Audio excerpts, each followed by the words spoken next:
Diceritakan, untuk mengurangi populasi, setiap 15 tahun Tuhan melepaskan jutaan monster. Umat manusia mencoba melawan mereka, tetapi monster lebih kuat. Manusia hanya bisa bersembunyi. Film ini pun dimulai dengan cerita tentang apa yang disebut dengan hari penghakiman pertama. Kemudian, dari kedalaman bumi, dari pikiran orang biasa, gerombolan monster keluar. Mereka membunuh jutaan orang, menghancurkan kota-kota. Perang sungguhan dimulai dengan monster-monster ini dan hingga pada akhirnya, mereka dimusnahkan. Di sisi bekas sumur, dibangun instalasi pelindung, gerbang, yang dirancang untuk melindungi orang-orang dari gangguan berulang.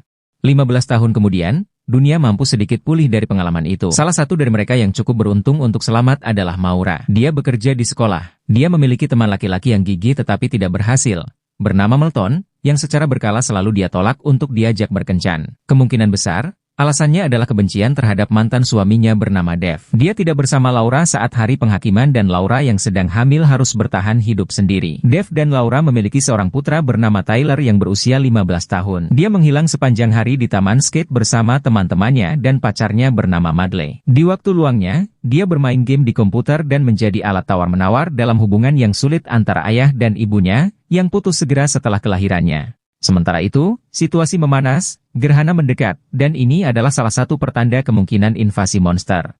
Selain itu, aktivitas seismik meningkat, personel kubah pelindung melakukan pemeriksaan darurat, dan ada berita yang sangat mengganggu di berita. Kepunahan massal akan dimulai di mana-mana. Hal yang sama terjadi sehari sebelum hari penghakiman pertama sebelumnya. Migrasi adalah sinyal yang mengkhawatirkan lainnya, semuanya terulang kembali, seperti yang terjadi 15 tahun yang lalu. Tyler sedang menghabiskan akhir pekan di rumah ayahnya ketika telepon berdering. Dev mendapat telepon dari teman lamanya bernama Ted. Ia yakin bahwa hari penghakiman yang baru akan terjadi besok. Ia bersikeras agar Dev segera membawa keluarga itu dan datang ke tempat perlindungannya sebelum gerhana. Sementara itu, monster pertama nampak muncul di bawah kubah pelindung. Pulang dan diam-diam menyelinap menaiki tangga. Pada saat ini, Laura menelepon Dev. Ia juga telah melihat berita dan menuntut agar Dev membawa Tyler pulang. Milton telah memesan tempat perlindungan, dan ia yakin itu satu-satunya hal yang dapat menyelamatkan mereka. Dev meyakinkannya bahwa ia adalah ayahnya dan Tyler aman bersamanya. Tyler menerima pesan teks, dan membacanya, dan diam-diam meninggalkan rumah sementara ayahnya berbicara. Laura panik, merasa rumah Dev tidak aman dan ia harus segera membawa Tyler kepadanya. Dev setuju. Ia pergi ke kamar Tyler, tetapi Tyler tidak ada di sana. Milton bergegas menemui Laura, tempat perlindungan itu penuh, mereka harus bergegas. Laura menjelaskan bahwa ia tidak dapat menemukan Tyler. Milton menggunakan nomor teleponnya untuk menemuinya di taman skate. Tyler benar-benar ada bersama Madie. Dia gugup, orang tuanya pergi, dan kini dia ditinggal sendirian. Dia sangat takut dan meminta Tyler untuk tidak meninggalkannya. Tyler berjanji bahwa dia tidak akan pernah melakukan apa yang dilakukan ayahnya, termasuk tidak akan meninggalkan Madie sendirian. Tiba-tiba, terdengar suara burung, kawanan besar burung terbang ke satu arah. Orang-orang di taman berlarian dengan panik. Semua orang meninggalkan kota. Dev pergi ke taman untuk mencari Tyler. Dia terjebak dalam kemacetan lalu lintas yang parah dan berlari mencari putranya meninggalkan mobilnya. Pada saat ini, di bawah kubah, pekerja memeriksa instrumen. Ada suara gemerisik hingga beberapa suara aneh. Seekor monster tiba-tiba muncul, dan kemudian menyerbu serta mencabik-cabik pekerja itu. Para prajurit yang berdiri di dekatnya menembaki monster itu, tetapi tidak berhasil. Peluru biasa ternyata tidak melukainya. Tyler dan Madie melihat dengan ngeri kepanikan yang terjadi. Dev datang berlari saat Tyler menjelaskan kepada ayahnya bahwa Madie tidak punya tempat tujuan dan dia tidak bisa meninggalkannya. Laura berkendara bersama Milton dan membawa semua orang ke tempat penampungan tempat kursi-kursi dipesan. Hanya tersisa 1 jam sebelum gerhana. Kota itu benar-benar kacau. Orang-orang berusaha melarikan diri. Kemacetan lalu lintas terjadi di mana-mana. Akhirnya, mereka sampai di tempat penampungan, tetapi tempat itu ditutup oleh militer dan hanya wanita dan anak-anak yang diizinkan masuk. Dev meminta Tyler untuk menjaga ibunya dan mengirim mereka ke tempat penampungan. Sementara dia dan Milton tetap berada di antara kerumunan. Tyler pergi ke tempat penampungan tetapi kemudian berlari ke ayahnya. Laura dan Madie mengejarnya. Tyler berteriak, "Dia ayahku, aku tidak akan meninggalkannya." Saat ini, informasi muncul di papan skor bahwa tempat penampungan itu sudah penuh dan tidak ada tempat lagi. Tanpa membuang waktu, mereka berlari ke mobil. Dev menawarkan diri untuk pergi ke tempat persembunyian Ted di padang pasir, dan Milton menyarankan untuk bersembunyi di sekolah, yang letaknya dekat dan ada ruang bawah tanahnya. Kemacetan lalu lintas kembali terjadi, puluhan mobil menghalangi jalan.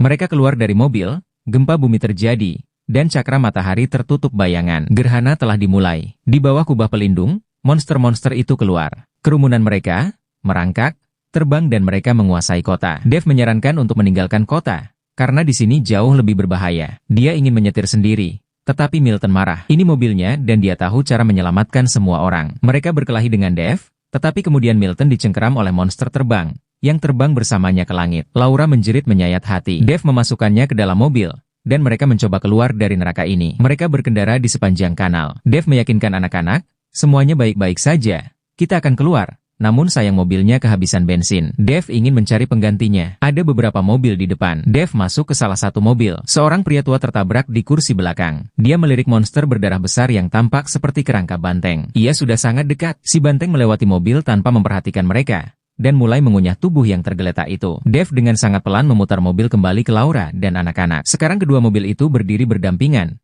tetapi mereka harus entah bagaimana pindah ke mobil yang baru. Sementara itu, si banteng memperhatikan mereka. Kemudian pria itu keluar dari mobil, menaburi banteng dengan garam dari toples yang dipegangnya di tangannya. Si banteng berhenti, anak-anak dan Laura pun berhasil berlari ke mobil Dave. Kemudian banteng itu menyerbu pria itu dan mencabik-cabiknya. Tetapi Dave berhasil pergi dari sana. Gerombolan monster berbondong-bondong ke kota dari semua sisi. Dave mengemudi di sepanjang jalan yang ditinggalkan di pegunungan. Mereka berkendara ke tempat persembunyian Ted. Tempat itu benar-benar kokoh dan tampak seperti bunker beton. Ada kamera di atap, tetapi tidak ada yang bereaksi ketika mereka mengetuk. Pintu-pintunya tertutup. Ted duduk di belakang monitor, pistol ditodongkan ke lehernya. Seseorang berdiri di belakang. Monster-monster berlarian di sepanjang gunung. Mereka langsung menuju tempat perlindungan. Dave meraih besi ban untuk melindungi keluarga itu, tetapi di saat-saat terakhir, pintu bunker terbuka dan mereka menabraknya. Dave memeluk Ted dengan gembira. Di sampingnya, istrinya Stella berada di bunker, dan seorang tentara duduk di sudut. Ted memperkenalkannya sebagai kenalannya dengan nama Kopral Garrett Jensen. Monitor menunjukkan bagaimana monster mencoba mendobrak pintu. Semua orang tegang, dan Garrett menyendiri.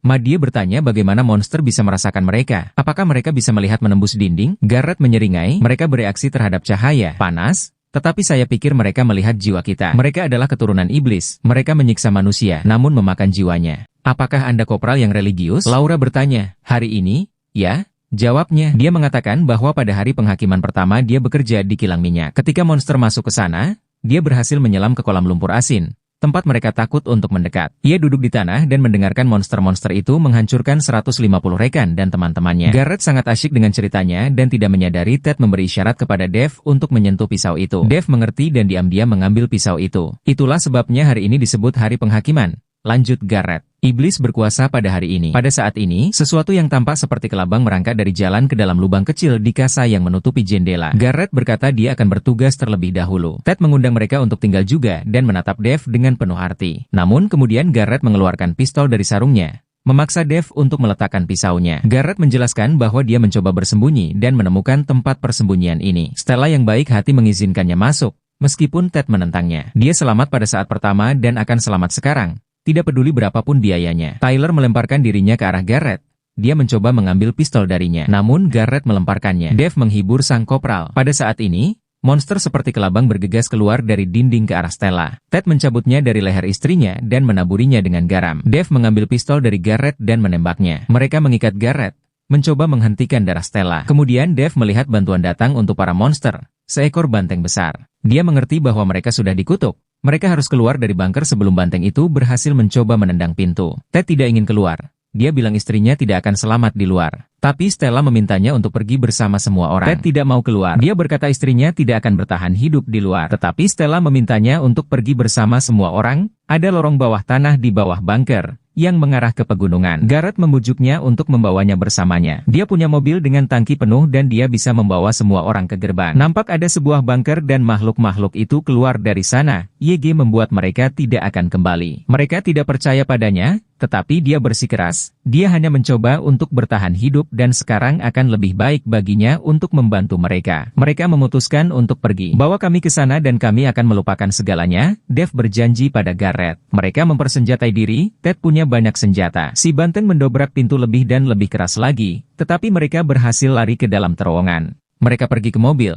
Tapi Stella jatuh sakit. Dave dan Laura mulai berdebat. Dia menegurnya bahwa mereka bisa berada di tempat penampungan sekarang. Tyler kemudian melihat monster di pinggir jalan. Tapi monster itu sudah mati. Madie pun mendekatinya. Di sini, tentakel panjang monster itu mencuat dari lubang di tanah dan melilit kakinya, mencoba menyeretnya pergi. Madie berteriak liar. Tyler dan Dave menyelamatkannya. Garrett menawarkan bantuannya dan Dave memotong tali di tangannya. Mereka pergi ke puncak gunung. Mereka melihat kota yang hancur dan terbakar. Mereka turun ke mobil. tetapi mobil itu tidak mau menyala. Monster kembali muncul di puncak gunung dan langsung menyerbu ke arah mereka. Garrett mencoba menyalakan mesin, sementara Stella melihat kerumunan monster, lalu ke arah pistol yang berada di tangan suaminya. Dia menarik pistolnya, keluar dari mobil. Ted memintanya untuk menyerahkan pistolnya. Tetapi Stella berbalik dan pergi ke monster. Dia mengerti bahwa dia sudah dikutuk. Ted memanggilnya, menangis, tetapi Dave tetap memasukkannya ke dalam mobil. Pada saat-saat terakhir, mereka berhasil pergi. Segerombolan monster mengejar mereka. Dalam perjalanan, mereka menangkap sinyal radio. Mereka melaporkan bahwa hampir semua tempat perlindungan tidak dapat menahan serangan gencar dan hancur. Laura meletakkan tangannya di bahu Dave saat dia membelainya, hingga mereka sampai di gerbang. Gerbang itu kosong, tetapi pintunya terbuka. Garrett mengatakan bahwa titik tertinggi berada di ruang bawah tanah. Mereka pun menuju ke sana, tetapi listrik perlu dipulihkan. Garrett dan Dave memutuskan untuk melakukannya, sementara yang lain pergi mencari pos pertolongan pertama. Ted mengalami luka di punggungnya, sementara Dave sedang memulihkan listrik. Garrett mengatakan bahwa gerbang itu dipersiapkan untuk invasi kedua. Bertonton garam dipompa ke dalamnya, tetapi sumurnya terlalu dalam. Mereka pergi ke yang lain dan kemudian mereka mendengar raungan monster dan melihat mayat YG berlumuran darah. Ada 2 jam tersisa hingga akhir gerhana. Garrett menawarkan untuk bersembunyi di gudang kimia. Di sana pintunya tidak bisa ditembus. Tiba-tiba, seekor monster menyerang Garrett. Bersama Dave mereka berhasil mengatasinya, tetapi monster lainnya berlari ke arah suara itu. Garrett dengan cepat berlari melewati pintu dan menutupnya di belakangnya. Ia menyuntik dirinya sendiri, hingga membuat pembuluh darahnya bengkak dan menghitam. Dave kembali ke keluarganya dan meminta Tyler untuk menjaga ibunya tetap aman saat ia pergi. Ia ingin menyamakan kedudukan dan menyalurkan air garam melalui pipa tangki untuk mengusir monster. Laura mencium Dave dan menyuruhnya untuk berhati-hati. Dave berjalan melalui ventilasi, melihat bagaimana monster itu melahap mangsanya. Dave harus mematikan keran di samping monster pengunyah itu. Hingga akhirnya ia berhasil membuka keran. Air pun segera dikumpulkan dalam wadah. Dave memanjat kembali. Tetapi monster itu merasakannya dan bergegas mengejarnya. Dave melawan, menaburinya dengan garam hingga membuat monster itu hancur menjadi debu. Sementara itu, yang lain sudah diburu dan dikelilingi oleh monster. Walaupun Tyler terus membalas tembakan. Kemudian suara Dave terdengar dari pengeras suara. Ia meminta untuk menyalakan alarm kebakaran. Monster-monster telah mengepung mereka, dan mereka semakin dekat. Ted memberitahu Tyler, lindungi keluarga, anak, dan pergi menyerang monster-monster itu dengan kapak. Beberapa monster menerkamnya sekaligus. Tyler membalas tembakan, Ted yang berlumuran darah mencoba melawan. Tyler kehabisan amunisi, ia menyalakan alarm kebakaran, dan membuat semburan air garam menghantam dari semua sisi dan jatuh menimpa monster-monster itu hingga membuat mereka hancur menjadi debu berdarah dan menjerit kesakitan. Mereka diselamatkan, tetapi Ted nampak telah menonggoy. Gerhana pun akhirnya berakhir. Semua monster kembali melalui gerbang belakang. Anak-anak bersama Laura berlari ke suatu daerah. Garrett berdiri di sana dengan pistol. Ia menembak Tyler, sambil mengatakan bahwa ini bukan dunia kita lagi. Ia tidak akan selamat, Tuhan punya hari libur, katanya sambil membidiknya lagi. Laura mencoba menutupi putranya dengan tubuhnya. Dave berlari masuk dan memukul kepala Garrett dengan alat pemadam api. Dave melemparkan dirinya ke Tyler dan Laura. Di sini, monster besar muncul dari bawah. Monster itu menerjang Garrett, yang lebih dekat dengannya, dan perlahan menelannya bulat-bulat. Mereka berlari ke unit medis, untuk membuat campuran asin dalam tabung. Namun, monster itu kini semakin dekat. Pintu-pintu didobrak, tetapi Dave berhasil melemparkan tabung ramuan ke arahnya. Tabung itu meledak, monster itu pun meraung liar dan kemudian hancur menjadi abu. Laura memeluk Dave. Mereka tidak percaya bahwa mereka telah diselamatkan. Kedua pasangan itu berpelukan dan keluar hanya untuk melihat dunia yang kini telah hancur. Walaupun monster-monster itu, sementara kini telah pergi. Mungkin ini adalah kesempatan lain, tetapi satu hal yang jelas, kehidupan akan terlahir kembali dan cahaya akan selalu mengalahkan kegelapan. Terima kasih telah menonton. Semoga yang nonton akan selalu diberikan kesehatan dan kekayaan oleh Tuhan Yang Maha Esa.